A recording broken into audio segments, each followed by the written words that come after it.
সময়টা 2016। ইতিহাস গড়ার জন্য প্রস্তুত মিরপুর শেরেবাংলা ক্রিকেট স্টেডিয়াম।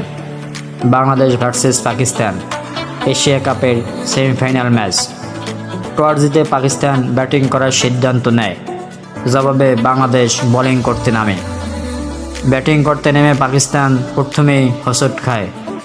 দলীয় 1 রানের মাথায় তাদের প্রথম উইকেট হারিয়ে পাকিস্তান অনেকটাই ব্যাকফুটে পড়ে যায়। স্কোরবোর্ডে 18 রান তুলতেই পাকিস্তানের তৃতীয় উইকেট হারিয়ে পাকিস্তান অনেকটাই দিশেহারা হয়ে পড়ে। রুখতে থাকা পাকিস্তান 29 রান তুলতে আরও 1 উইকেট হারিয়ে পাকিস্তান অনেকটাই ব্যাকফুটে পড়ে যায়। এরপর শোয়েব মালিক ও দলীয় অধিনায়ক সারফরাজ মিলে পাকিস্তানের শুরুর ধাক্কা কাটিয়ে সম্মানজনক স্কোরে পৌঁছে দেয় দুজনে। শেষ পর্যন্ত পাকিস্তান 129 রান করতে পারে 7 উইকেট হারিয়ে। বাংলাদেশের জন্য টার্গেট দাঁড়ায় 130 রানের লক্ষ্য। 130 রানের লক্ষ্যে খেলতে নেমে দলীয় আনলাকি 13 রানের মাথায় প্রথম উইকেট হারায় বাংলাদেশ। এরপর সাব্বির ও সৌম্য মিলে দলের রান সচল রাখে।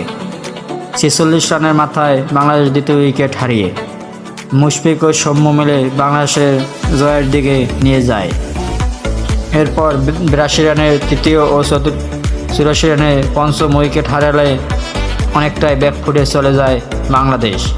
শেষ দিকে মাশরাফি এসে কেমিও খেলে।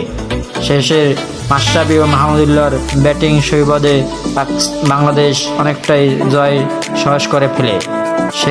শেষ মুহূর্তে মাহমুদুল্লাহ ছক্কা মেরে বাংলাদেশকে জয় তুলে দেয়। বাংলাদেশ 5 উইকেটে জয় পায়।